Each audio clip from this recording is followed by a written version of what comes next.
rocking down here at the Media Cafe. That was Run Run Rudolph. That's Chuck Berry getting into the spirit of Christmas. And even though we've got some people who are, a little bit bar humbug, I'm one of them actually sometimes, and you are definitely one of them, Don. I hate it. Yeah. But you can live through it. It's easy here in Pattaya, isn't it? You've got all the nice lights, you've got all the pretty lights and all the party and the festive feel, and you can have a few drinks and peace and goodwill to everybody. I like that bit. Don't you like that bit? No. You like a piece of goodwill? I don't want to listen to your chatter anymore.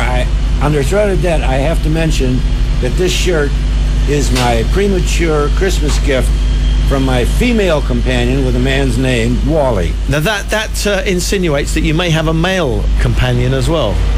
Because you made a big thing about the female companion. I didn't want to reveal our intimate relationship, Barry, but since you brought it up. No. Wally is a wonderful girl who works at Next Eyeglasses in Central. She's a beauty. Okay. And she bought this for me, and I said, why did you give it to me yesterday? And she said, because you're going to appear on the internationally famous radio show, and then you'll be with Barry Upton for a while, too. So you should wear it. So I'm wearing it. Very good, very good. I wanted to talk about something briefly. Go on, the mic is yours, because I know you've prepared something, although you said you walk around with this stuff just to look important. I brought this up. I was wondering whether it's important or impotent. One of the two. It is important. Yeah, okay. I brought this up on a previous show, and a couple of people that know me and had seen it said, what is an MRE? What is an MRE? An MRE is a meal ready to eat created by the U.S. military 25 years ago. The reason I brought this is the size of this bag and contains an actual 6-course meal, which can even be heated in the bag. And I proposed this to the Thai government. 6 courses. You got a prawn cocktail in there, and you got apple pie right and now, custard. what there is in there is a bag that simulates one of the meals that you can get. There are 24 different menus, and rather than cook up all this rice and stuff that they're doing for the flood people, these can be dropped from a helicopter up to 100 feet without being punctured. You see, there's a good idea behind your rant. They can be stored for 3 to 5 years. Rice, 3 to 5 hours. So they cost more, sure, but they're immediately ready, and they ought to stock up. Have 100,000 of them around the country, 10,000 in various spots. They don't have to wait to be cooked, and they don't lose it like they did at Frock, some million baht worth of food. So why are you storing some of this stuff up? I'm not. That's spaghetti sauce in there. This was just for an example to show you how it's packaged. Okay. It actually has a brown paper cover, but inside is a bag like this, right, which can't be punctured. And as I said, the big deal is the 3 to 5. One person tested this stuff after 20 years, and it tasted okay. Really? Yes, and first the chemist checked it to make sure they wouldn't get sick. Yeah. So there was no bacteria in it, and the taste was still reasonable. But yeah, probably like airport or hotel food. Not hotel. Is it nutritional? That's the thing. Oh, yeah, that they do. That is checked out. There's 1,200 calories in every meal, and sustainable life at 600. So it's twice what you actually need to live. And all the vitamins and stuff that you need are in there, nutritionally perfect. Right. So these are the things that they can arrange to buy, that is the government. And individuals one day will be able to buy them in sports stores. Now, you're a very wise old soul. You've been around a bit, haven't you, really? You've lived a bit, and you've worked out all of the ways of saving money in Pattaya, Yeah, I do. I'm living now on half the monies I had when I came here 7 years ago, due to the dollar going from 41 to 30, and my investment in the United States also decreasing in interest value. Yeah. So I still enjoy all the same things and people that I did when I first came here, but on a somewhat reduced level. Like, yeah, this is a terrible example, but American cigarettes here cost you an arm and a leg, and if you're going to be sick, these are very inexpensive. And I cut back on a few things, but I didn't get rid of anything. And we can all do it. Just in what I save in shopping alone every week, most people live on. Yeah. Because I only actually do it every couple of weeks. I have it delivered. I don't bring it home myself, but I buy in huge quantities. Yeah. And it just got us through. I'm just down to the last of my supplies stocked up without going to the store during the entire flooding period of some 6 or 7 weeks. You probably stocked up. You probably thought it was going to affect you, didn't you? You probably stocked up big time. Well, people previously laughed at me for having 26-liter bottles of water around. They didn't do much laughing a couple of weeks ago when they had to buy theirs in 4-ounce bottles. Right. And the same thing with my frozen food drawer. There's enough in there to withstand a nuclear attack. And, of course, I also have a shotgun for people like you who don't prepare, because you'll be knocking at my door next time something like this happens. Excellent stuff. But you love living here in Pattaya, don't you? It's, whereabouts did you live in the States before? Well, I lived in Chicago primarily, but I traveled a good deal, and I had business interests in New York and Las Vegas. Yeah. So, but what's the really best things about Pattaya, living here in Pattaya? Well, the economy up till now, because, again, also because of the flood, and they're going to blame a lot of it on that, prices have gone up. But it's still, I live here for approximately 50% of what it would cost me to live in the U.S. I don't have any medical coverage because mine doesn't transfer over, so that's the only bad part, but I haven't been ill.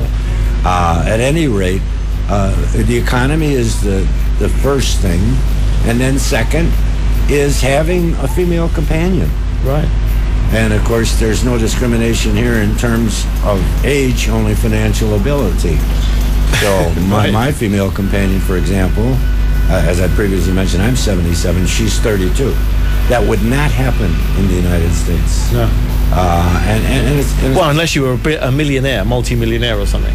yeah, a Donald Trump type or Hugh Hefner or whatever, and I'm none of those. And so everything here, and of course, if I wanted to eat Thai food, which I don't, because most of it I don't know what it is, I could live on even less. But I eat mostly Western foods. Well, long may you do it, and it's always great to see you. And you're looking very sprightly and and young.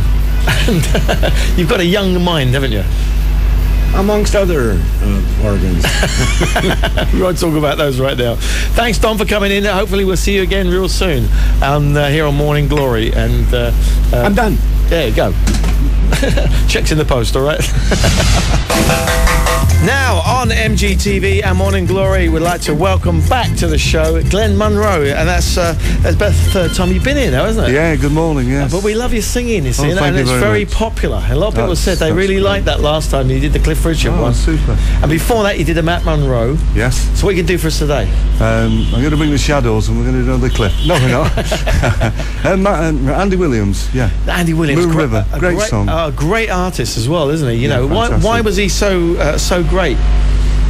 I think his voice was really good. The music which was written for him was fantastic music. So it's. I've got a theory. He had an unusual tone to his voice, didn't he? Yeah, very smooth. Very smooth. I've even got him on my my ringtone, actually, the music to watch girls by, you know. A very good range, and some of the orchestrations that were done for him were absolutely superb. Very good, yeah. Just remind the people, because they were. I did say to them, he used to be on Coronation Street. So what exactly was the character you played? I did a lot of little bit parts, and then I got a small part as Bette Lynch's son. Yeah. Julie Goodyear. Did that for a short time. Yeah. What period was that? About the 80s? Or? Probably the 70s. Oh, was it? Probably the late 70s, yeah. Was it in black? It wasn't in black and white? Well, I'm an antique, but no, not quite, no.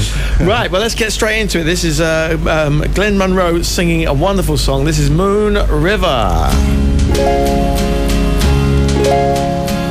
Moon River, wider than a mile, I'm crossing you in style someday. Oh, dream maker, you heartbreaker, wherever you're going, I'm going your way. Two drifters off to see the world. There's such a lot of world to see.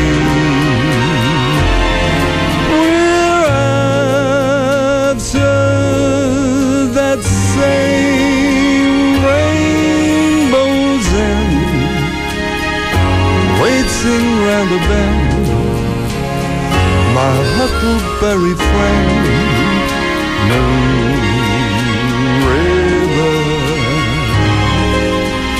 and me.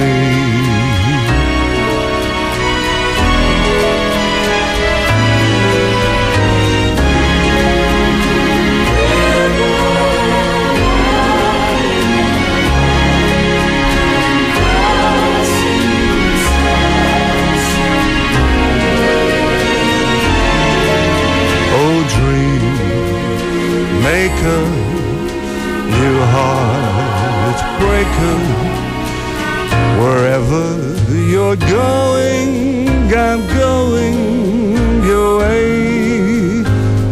Two drifters off to see the world, there's such a lot of world to see.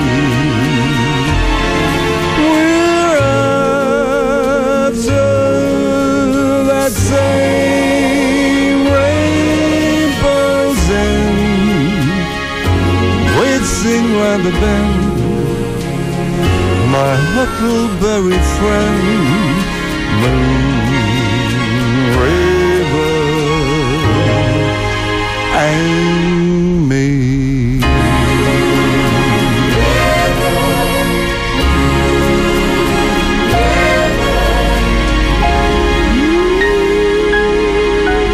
Excellent stuff. Come on. Let's hear it for Glenn Munro, and that is Moon River. What a wonderful track, and what a wonderfully sung song. Thank you very much. Excellent stuff. We'll come back again and sing another song, because I think it's going to be a popular part of the show, this. Cheers, thank you. Glenn sings. Okay, in a moment or two on 96 FM, I'm going to let you know exactly who's going to be on the show tomorrow. Well, there you go. What a great show. Thanks to Glenn Munro. Thanks to Don Aylman. And tomorrow on the show, we've got Rose will be back with us. Also, we've got Barry Kenyon from Immigration, looking at immigration issues and hoping that he's going to bring the police chief down with him once again, Police Captain Sumurai. And that'll be on the show for Tuesday. So, whatever you're doing this Monday, have a great day. Enjoy Pattaya. Bye-bye.